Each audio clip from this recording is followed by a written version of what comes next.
When the war began, Soviet commanders were confident the Arab armies would win. 6 days later they were silent, because Israel had done the impossible. The first morning. June 5, 1967, 7:45 hours, Hatzor Air Base, southern Israel. The concrete is already warm under the rising sun. Jet engines scream, then cut to silence. Pilots stand beside their aircraft, helmets tucked under their arms, sweat darkening their flight suits. Somewhere beyond the runway, radios crackle, short bursts, clipped voices, no explanations. Then the order comes. Not shouted. Not dramatic. Just a nod. Engines roar back to life. Mirage IC fighters begin to roll, one after another, their noses lifting toward a pale blue sky. Within minutes, the airfield is empty, runways abandoned, control towers quiet. Israel's air force is gone, swallowed by the horizon. You don't yet know it, but this moment has already sealed the fate of 3 armies. Thousands of kilometers north in Moscow, the day has barely begun. The clocks inside the Ministry of Defense tick steadily. Cigarette smoke hangs in the air like a permanent fog. Maps cover the walls, Sinai, Golan Heights, West Bank, marked with colored pins and grease pencil arrows. Soviet commanders stand with hands clasped behind their backs. These are not nervous men. These are veterans. Men who learned war at Kursk and Stalingrad. Men who once watched entire German armies collapse under Soviet steel. They have advised Egypt, trained Syrian officers, supplied Jordan with armor and artillery. Their confidence is not arrogance, it is calculation. On paper the numbers are overwhelming. Arab air forces outnumber Israel's. Soviet MiG-21s line Egyptian runways wingtip to wingtip. SA-2 surface-to-air missiles ring Cairo. T-54 and T-55 tanks sit hull down in the Sinai, their crews drilled by Soviet instructors. Radar stations stretch across the desert like a net. The assumption is simple. If war comes, Israel will bleed first. And slowly. Back in the Middle East, Israeli aircraft skim the Mediterranean at wave height. Pilots fly blind, radios silent, trusting stopwatches and muscle memory. The sea flashes silver beneath their wings. Ahead, the Egyptian coastline rises through the morning haze. At 7:48 the first bombs fall. Runways explode into fountains of concrete and dust. Parked aircraft erupt into fireballs before their crews can reach them. Fuel trucks vanish in orange flashes. Egyptian pilots sprint across tarmacs. Some reach their planes, most do not. Within minutes, entire air bases are crippled. The attacks are surgical, methodical, relentless. Israeli jets climb, turn, and come back again. And again. In Cairo, telephones ring unanswered. Radar screens go dark. Commanders shout orders that no longer matter. The Egyptian Air Force, pride of the Arab coalition, is being erased while still on the ground. By 9 o'clock, dozens of aircraft are burning. By 10 o'clock, hundreds. And in Moscow the first reports arrive. They're confusing, fragmented, contradictory. A Soviet colonel adjusts his glasses, rereads a message, then reads it again. He assumes there has been a mistake in translation.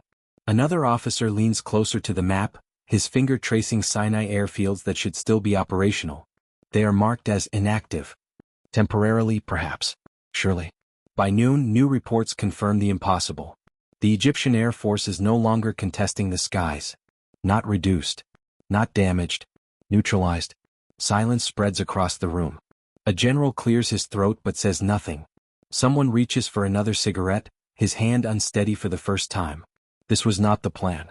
The war was supposed to unfold in phases: air engagements, probing ground attacks, gradual attrition. Israel was meant to exhaust itself against superior numbers. That was the doctrine. That was the model. Instead, the models are collapsing.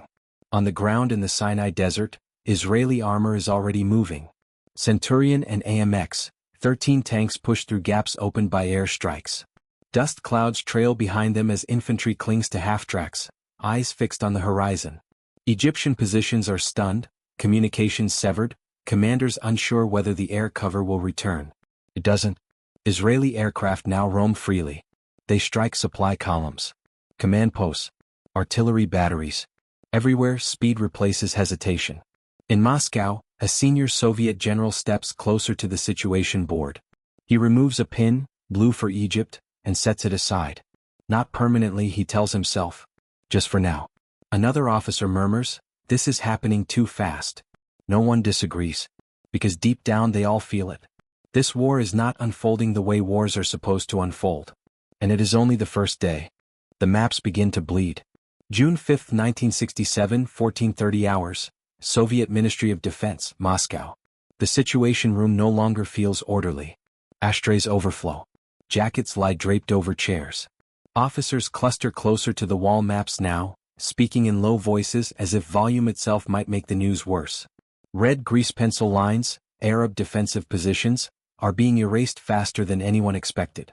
A lieutenant enters with a fresh stack of dispatches. He hesitates before handing them over. That hesitation is noticed. The senior general takes the papers, scanning quickly. His expression does not change, but his jaw tightens. He hands the reports to the men beside him without a word. Israeli aircraft are operating uncontested over Sinai. Egyptian armored brigades are withdrawing without orders. Command cohesion is breaking down. Someone whispers, "It's been hours." Another replies, barely audible, "It was supposed to be days."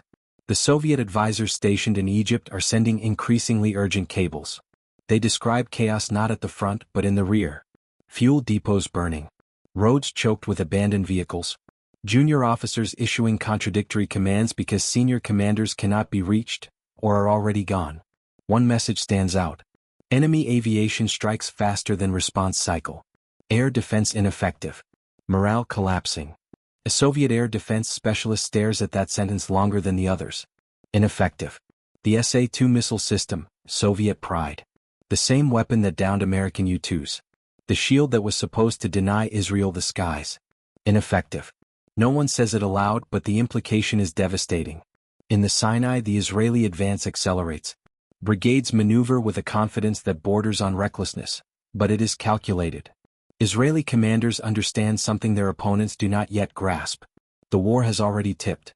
Egyptian units, trained for set-piece engagements, are now reacting instead of acting. Orders arrive late, if at all. Radios crackle with overlapping instructions. Retreat routes clog. Tanks run out of fuel under an open sky dominated by enemy aircraft. An Egyptian battalion commander climbs onto a sand berm, binoculars shaking in his hands. He expects to see friendly MiGs overhead.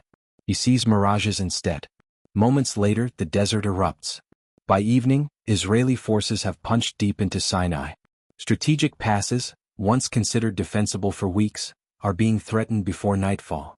Israeli engineers work under fire, clearing obstacles and repairing roads to keep the advance moving. Speed is everything. Pause means regrouping. Regrouping means resistance. They do not pause. Back in Moscow, dinner goes untouched.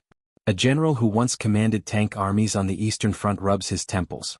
He has seen disasters before. But those disasters unfolded over months, under the weight of attrition and logistics. This is different. This is compression. War crushed into hours. He turns to an intelligence officer. "Jordan?" The reply comes quickly. Jordan has entered the fighting. Shelling Jerusalem. A brief nod. No relief. If anything, concern deepens. Because escalation now cuts both ways. In Jerusalem, artillery booms echo through narrow streets. Jordanian guns fire from fortified positions in the hills. Civilians huddle indoors. Israeli paratroopers prepare quietly, checking weapons, tightening straps. They know this city will not be decided by negotiation. The Soviet Situation Board gains new markings. Blue pins for Jordan. Green for Syria. All three fronts are now active. On paper, this should slow Israel. Stretch its manpower. Force it to choose where to commit. But the reports coming in tell a different story. Israeli command and control remains intact. Their reserves are mobilizing faster than projected. Their air force continues to dominate every theater. A colonel speaks carefully. "Comrades, Israel appears to be dictating tempo." The word hangs in the air. Tempo. Every commander in the room understands it. Whoever controls tempo controls the war. Night falls over the Middle East. For Egypt, it brings no relief. Israeli aircraft continue flying, guided by flares and radar. Supply columns moving under darkness are spotted and destroyed. Egyptian soldiers sleep beside their vehicles, too exhausted to dig in, too uncertain to move. In some units, officers burn documents before abandoning positions. In others, they simply leave. In Moscow, one of the oldest generals steps back from the map. "This should not be possible," he says quietly. No one challenges him. They all see the same thing now. Israel is not fighting the war they prepared for. Israel is fighting the war they never modeled. And the difference is costing the Arab armies everything by the hour. The clocks tick on. Day one is not even over. And already, the Soviet commanders are beginning to suspect that the outcome may no longer be negotiable. The collapse of assumptions. June 6, 1967, 6:10 hours, Northern Sinai Desert. Dawn reveals what darkness tried to hide. Burned-out tanks sit half-buried in sand, their turrets twisted at unnatural angles. Trucks lie scattered along the roads, doors open, cargo spilled as if dropped mid-motion. The desert smells of fuel, cordite, and something metallic that clings to the back of the throat. Israeli reconnaissance jeeps roll forward cautiously. Soldiers scan the horizon, fingers tight on triggers, but there is no resistance. Entire Egyptian positions have vanished overnight. Not destroyed in battle. Abandoned. Further west, Israeli armor pushes through the Mitla and Gidi passes, choke points Soviet planners once described as natural fortresses. These were meant to delay an enemy for weeks. Now Israeli tanks slip through them before midday. The radio traffic tells the story. No coordinated Egyptian defense. No counterattack forming. No air support coming. Just fragments of desperate messages, units asking where headquarters has gone. It hasn't gone anywhere. It has stopped functioning. In Moscow, the new day brings no clarity, only confirmation. A briefing officer stands rigidly at the podium. His voice is steady but his eyes betray strain. Egyptian Second Army withdrawing toward the canal. Losses heavy. Command structure, compromised. Compromised. The word is a concession. A Soviet marshal interrupts. What of reserves? The officer hesitates. A fraction too long. Reserves are retreating without contact, he says. Some units are discarding equipment to move faster. Discarding equipment. In Soviet doctrine, that is unthinkable. A silence follows. Then someone mutters, "This is not a withdrawal. This is a rout." No one corrects him. The assumptions that guided months, years, of planning are unraveling one by one. Arab numerical superiority. Prepared defenses. Air denial. All erased. And the clock reads day 2. In the West Bank, Israeli paratroopers move through smoke-filled streets. Jordanian artillery falls silent one battery at a time as Israeli units overrun positions carved into hillsides. Snipers crack from minarets. Machine guns chatter from windows. House by house. Alley by alley. This is close, brutal fighting. Yet even here, speed dominates. Jordanian commanders struggle to coordinate as Israeli units exploit gaps with precision. Orders sent at dawn are irrelevant by noon. By evening, Jerusalem's balance is shifting. Back in the north, Syrian positions on the Golan Heights remain quiet, for now. Soviet advisors had confidence here. The terrain is brutal, the fortifications deep. Israel, they believed, would hesitate. But hesitation is not coming. Israeli artillery probes the heights. Reconnaissance aircraft photograph bunkers, gun pits, supply roads. Everything is being measured. Prepared. Filed away. In Moscow, one general stares at the wall map long enough that a junior officer notices. "What troubles you, Comrade Marshal?" The old man exhales slowly. "They are not improvising," he says. "They are executing." That realization cuts deep. Because improvisation can be countered. Execution means a plan has survived contact with reality. By late afternoon, reports confirm Israeli units approaching the Suez Canal. Not in force, but close enough to signal something unthinkable. In less than 48 hours, Israel has crossed distances Arab planners allocated weeks to defend. A Soviet intelligence analyst runs calculations again and again. They all point to the same conclusion. Time is no longer on the Arab side. That evening, a secure call connects Moscow with a Soviet advisor in Cairo. The line crackles. "Morale?" the marshal asks. Pause. Then, severely degraded. Another pause. They no longer believe the situation can be recovered. The line goes dead. Maps are updated once more. More pins removed. More arrows shortened. One by one, the pillars holding Soviet confidence crack. Because wars, as the Soviets understood them, do not end this way. They grind. They consume. They exhaust. This one is accelerating. And with every passing hour, a terrible question grows louder in the minds of Moscow's commanders. If this continues at this speed, how much longer can the war even last? The speed of shock.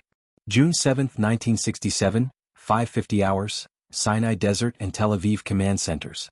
The sun rises, casting long harsh shadows over a battlefield already shaped by fire.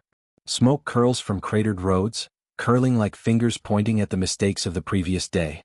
Israeli tanks advance methodically, dust clouds rolling behind them, engines growling through the silence where armies once stood. Commanders in the field move like chess masters. Every unit, every squad, every vehicle follows the rhythm of a pre-written script, but one that adapts with lethal fluidity to reality. Supply trucks arrive just as they're needed. Recon units report instantly.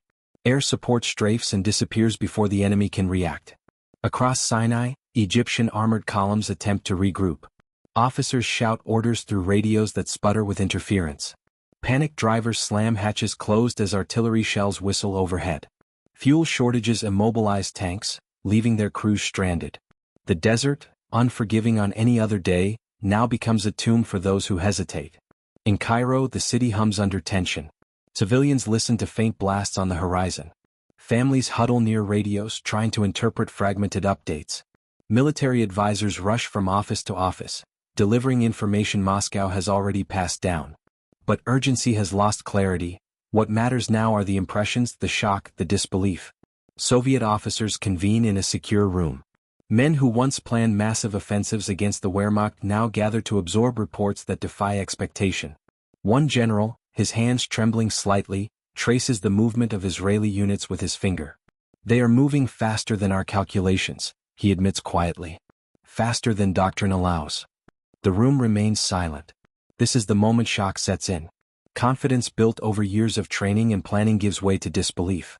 Moscow's commanders had anticipated attrition. They had prepared for delays, setbacks, and even partial defeats, but not this velocity. Not 6 days of lightning that has obliterated front lines, destabilized command chains, and shredded morale. Back in the desert, the Israeli Air Force continues to dominate. Every MiG, every radar installation, every AA gun that survived the initial strikes is neutralized within hours. Pilots maneuver with deadly precision. The morning light reflects off desert armor, painting moving targets for Israeli pilots to exploit. By the time enemy crews realize the threat, it's already too late. Ground troops advance with ruthless coordination. Soldiers leap from half-tracks, secure positions, and relay intelligence to units still on the move. Every kilometer gained compounds the chaos for the Arab armies. Retreating units find roads blocked, bridges destroyed, or villages occupied. Panic spreads faster than shells. In Moscow, the words impossible and unexpected begin to dominate conversations. Generals consult intelligence reports with increasing frequency, eyes scanning for errors, miscalculations, anything that could explain the speed of Israel's advance. One senior officer mutters under his breath, "They are dictating the tempo of war." Tempo. The realization hits like a shockwave. Wars are won by attrition, by numbers, by firepower, but Israel is winning by pace, by initiative, by relentless execution. Every hour shaved off the expected timetable translates to strategic annihilation. Meanwhile, on the northern front, Syrian positions on the Golan Heights start receiving reports from Jordan. Israeli units are reported moving along multiple axes, coordinating artillery, infantry, and air support. Syrian commanders, confident their fortifications were impregnable, now find that their guns fire in vain, as Israeli reconnaissance locates and neutralizes observation posts within hours. Chaos multiplies. Every failed order cascades into the next. Radios crackle with conflicting instructions. Junior officers attempt improvisation, but improvisation fails when the enemy is always one step ahead. By evening, Cairo and Damascus are alive with worry. Moscow receives new intelligence from multiple fronts. One message is blunt. Entire armored division abandoned vehicles. Commanders missing. Units fleeing without orders. Soviet generals read it silently.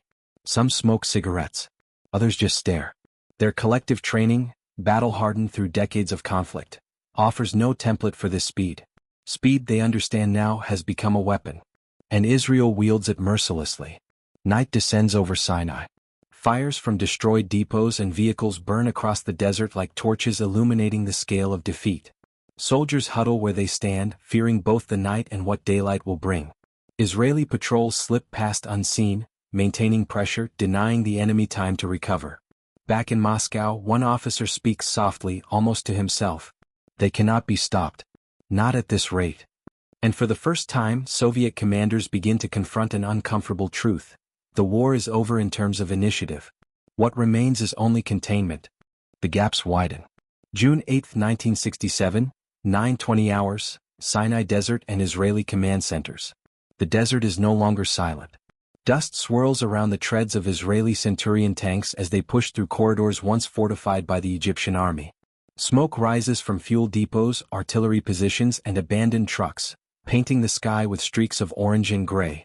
Every kilometer gained reveals a new void, fortifications unguarded, trenches empty, radio towers destroyed or abandoned. The front lines are no longer continuous, they are jagged, fractured, and exposed. Israeli commanders coordinate via encrypted radios. Messages crackle and fade, yet the timing is perfect. Artillery fires in concert with armor.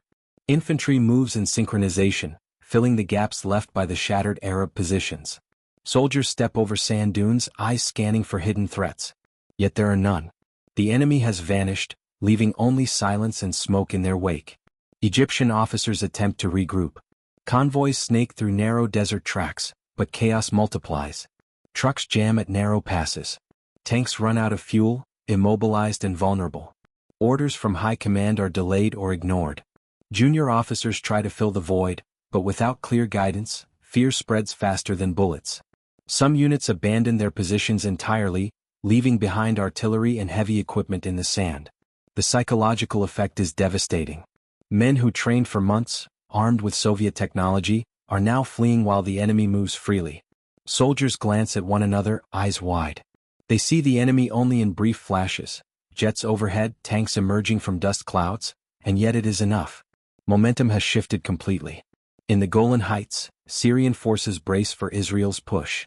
Their fortifications, built on ridges and overlooking valleys, seem impenetrable on maps. Soviet advisors had calculated slow, methodical assaults. But Israeli reconnaissance identifies gaps and weak points, and within hours the first strikes begin.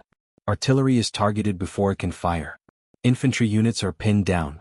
Every defensive plan the Syrians had rehearsed becomes irrelevant. Meanwhile, in Moscow, Soviet generals are updating maps again. Pins for Egyptian positions are replaced by large question marks. Blue markers for Jordanian units shift eastward, often disappearing entirely as radio silence replaces contact. Reports from the field speak of mass confusion, equipment abandoned, and morale collapsing. Each update compounds disbelief. One general, veteran of the Eastern Front, mutters to a colleague, "They are not just advancing. They are rewriting the map in real time." The room falls silent. No one disputes him. Back in Sinai, Israeli engineers repair roads under intermittent fire, ensuring that tanks and supply trucks can keep moving. Air support coordinates strikes within seconds of target identification. Infantry units bypass pockets of resistance, leaving the enemy fragmented and disorganized. Speed has become a weapon, and Israel wields it without hesitation. Egyptian command struggles to respond. Radios jam. Reports are fragmented. Orders are miscommunicated. Supply lines break. By mid-afternoon, entire brigades are stranded, cut off from headquarters with no hope of reinforcement. What once seemed like a formidable army is now scattered, moving without cohesion, a shadow of its former strength. In Cairo, Soviet military advisors are frantic. The calculations made before the war, enemy air capabilities, armored formations and defensive lines, are now meaningless. Each hour brings a new shock. Cities threatened, bridges lost, positions overrun. One advisor slams his fist on the table, exclaiming, "They move faster than any model could predict." This is the moment time itself seems to betray the Arab coalition. Days meant to pass in attrition are compressed into hours. As evening falls over Sinai, Israeli tanks halt briefly to regroup. Engineers and medics work feverishly, but only for a short pause. The momentum cannot be lost. Every gap exploited, every road cleared, every unit in motion compounds the enemy's disarray. Egyptian soldiers, exhausted and disoriented, sleep where they can, too fearful to rest fully, awaiting attacks that arrive faster than anticipated. In Moscow, generals stare at screens showing the enemy's rapid advance.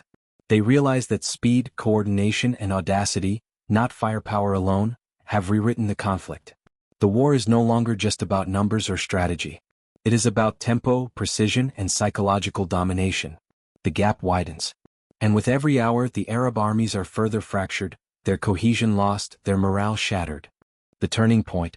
June 8, 1967, 1640 hours, Sinai Front and Soviet headquarters, Moscow. The desert sun hangs low, casting long shadows across sand dunes scarred by explosions. Israeli armor moves relentlessly, bridging gaps between scattered units of the Egyptian 2nd and 3rd Armies. Dust clouds rise like ghosts above abandoned tanks and wrecked vehicles. Every movement is precise, calculated, yet executed at a speed that leaves the enemy breathless. In the middle of Sinai, an Israeli battalion commander signals forward. Infantry leap from half-tracks, sweep trenches and secure observation points. Engineers dismantle barriers as artillery shells whine past. Air cover coordinates with ground movements, each strike timed to the second. No friendly fire. No hesitation. Only continuous, fluid motion. Egyptian officers try to respond. Field radios buzz with frantic, overlapping orders. Tanks wheel into position, only to find their firing arcs blocked by terrain they assumed was safe. Units are stranded on sand plains, encircled by enemy patrols they cannot see. Morale is fracturing visibly. Soldiers abandon positions in small groups, disappearing into the desert without coordination. A senior Egyptian officer attempts to rally his troops near the Mitla Pass. His voice is hoarse. He waves his arms, shouting orders. No one responds. The sound of Israeli jets overhead drowns him out. His eyes scan the horizon, nothing but desert and dust. Panic takes root. Back in Moscow, Soviet commanders receive intelligence from multiple fronts. Reports are stark. Entire brigades have disbanded. Key positions once considered invulnerable are now under Israeli control. One general mutters to his adjutant, "They have broken the spine of the Egyptian army, faster than anything we have calculated." Maps on the wall show pin after pin disappearing. Lines that should have held firm have vanished entirely. The advisors from Cairo are frantically calling in, describing the collapse of command structures and the disintegration of morale.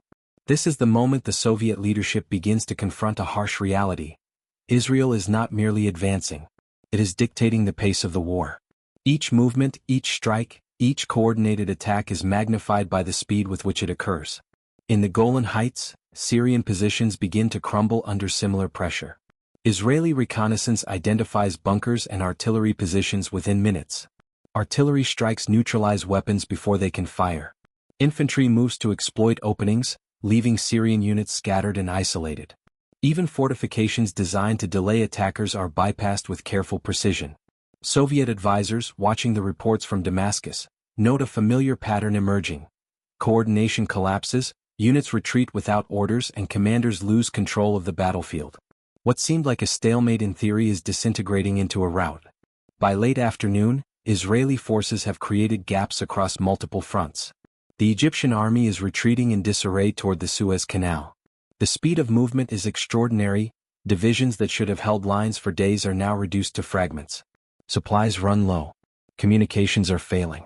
And yet, Israeli forces press forward relentlessly, exploiting every weak point. Soviet generals begin speaking in low, urgent tones. The words unprecedented and impossible recur frequently. Some clutch reports in disbelief. Others walk pacing the room, tracing movements across the wall maps. One remark echoes in the air. They are not fighting a battle of attrition. They are fighting a war of tempo. Tempo. The concept resonates. The realization dawns that speed, coordination, and audacity, not merely firepower, are determining the outcome. Night approaches. Over the Sinai Desert, Israeli patrols secure forward positions, resupply columns arrive under the cover of darkness, and forward units maintain observation on retreating Egyptian elements. Fires burn across abandoned installations, illuminating the chaos below. In Moscow, the senior general leans against the wall, staring at the maps. The faces of men who once commanded entire armies betray disbelief. For the first time in decades, veterans of Europe's most brutal conflicts are watching a war unfold in a manner that defies doctrine and expectation. The turning point is undeniable. In only 3 days, what was expected to be a prolonged conflict has been transformed into a lightning strike. The Arab armies are fractured, command has collapsed, and Israeli forces are dictating the battlefield. And yet, the final blows are still to come. Moscow in disbelief. June 9, 1967, 11:15 hours, Soviet Ministry of Defense, Moscow. The room is thick with cigarette smoke and tension. Maps that once displayed confident defensive lines now resemble fractured puzzles. Blue pins for Egyptian divisions are scattered. Red pins for Israeli positions have multiplied overnight. Arrows that were meant to indicate methodical advances now snake unpredictably across the desert. Soviet generals stare at the wall in silence. Men who once orchestrated operations that crushed entire German divisions now face reports that seem to mock their decades of experience. For the first time, a veteran of Stalingrad and Kursk cannot find precedent. Nothing in their doctrine explains this. One colonel, eyes bloodshot, rereads a dispatch from Cairo. Egyptian forces disintegrating. Units retreating without orders. Air cover absent. Losses catastrophic. Enemy continues forward, momentum unabated. He pinches the bridge of his nose. Another general lights a cigarette and says quietly, "They are executing faster than any plan we could anticipate. Our calculations are obsolete." Across the room, junior officers murmur among themselves. The word tempo surfaces repeatedly. Israeli forces are dictating tempo. Every move, every attack, every advance comes faster than Arab or Soviet planners imagined. Each hour shaved from the expected timeline intensifies shock. In Cairo, Egyptian commanders are frantic. Messages from frontline units are fragmentary at best. One division commander reports, "Our units are stranded. Supplies are gone. Morale collapsing. Retreat uncontrollable." Meanwhile, Israeli forces continue to push. By mid-morning, armored units reach positions that should have taken weeks to conquer. Infantry infiltrates defensive lines before reinforcements can arrive. Air support strafes retreating columns, while reconnaissance planes identify every movement. The synergy of Israeli strategy, speed, and coordination is unstoppable. Back in Moscow, the generals cannot reconcile their expectations with reality. One senior officer speaks quietly, almost to himself. They are not fighting conventionally. They are rewriting the rules as they go. A younger officer, still confident in doctrine, asks, "But how? How can a force so small move so fast, coordinate so precisely, and strike so decisively?" No one answers immediately. The room is silent except for the ticking clock. Then, one of the oldest generals, veteran of the Eastern Front, finally says, "This is the first time I have seen war unfold like this. The Arab armies are collapsing in hours. 6 days and the battle is nearly over." The words hang like a verdict. Reports from the Northern Front arrive. Syrian positions on the Golan Heights are crumbling. Units lose contact with command. Artillery emplacements are abandoned. Israeli engineers have already bypassed fortifications that were expected to hold for days. Every expectation of resistance is being invalidated. The advisors in Damascus report frantically, units are surrendering. Communication lines destroyed. Coordination impossible. Even seasoned Soviet commanders begin to whisper to each other. This is unprecedented. By evening, the magnitude of the shock is clear. Israel has achieved in 6 days what seemed impossible, destroying the Arab coalition's operational capacity, shattering morale, and dominating the battlefield across 3 fronts simultaneously. In Moscow, veterans who once commanded millions now stand paralyzed, watching reports that defy their understanding of strategy, numbers, and doctrine. For these commanders, one reality is undeniable. What they once considered invincible, the Arab armies they trained, equipped, and advised, has been broken by speed, precision, and audacity. And history itself seems to pause for a moment as the Soviet generals grasp the unthinkable. The dominoes have fallen. The aftermath and time shock. June 10, 1967, 1800 hours, Sinai, Golan Heights, Jerusalem, and Moscow. 6 days. 144 hours that would be etched into history. Across the deserts of Sinai, hills of the Golan, and streets of Jerusalem, Israeli forces stand poised where no one expected them. The Arab armies, Egyptian, Syrian, Jordanian, lie shattered, retreating, or paralyzed by confusion. Tanks burned, aircraft destroyed, command broken. Cities that should have fallen in months now teeter on the brink of surrender. In the Sinai, Israeli soldiers survey the ruins of what was supposed to be the first line of defense. Burned-out armored vehicles dot the sand. Trenches are empty with discarded weapons littering the ground. Every advance was calculated, every strike precise, yet executed with breathtaking speed. Engineers repair roads on the fly. Infantry units leap over obstacles, securing positions before enemy forces can respond. The desert itself has become a theater for unprecedented coordination. In Jerusalem, paratroopers move through streets under tense skies. Jordanian positions crumble under artillery and infantry assaults. Commanders attempt to reorganize, but communication breakdowns make every order useless. Civilians watch from windows, the distant echo of explosions marking the pace of the war. Israeli forces enter neighborhoods methodically, clearing buildings, neutralizing threats, and advancing with calculated audacity. Syrian forces on the Golan Heights report similar chaos. Fortified positions fall under precise Israeli artillery strikes. Observation posts destroyed before warnings can reach their garrisons. Every defensive plan fails. Syrian soldiers, trained and advised by the Soviets, face a reality they cannot comprehend. The enemy is faster, smarter, and decisive in every engagement. Meanwhile, in Moscow, senior Soviet generals sit in stunned silence. Veterans who once orchestrated campaigns that crushed the Wehrmacht now confront a defeat they cannot predict, calculate, or contain. Reports flood in from all fronts.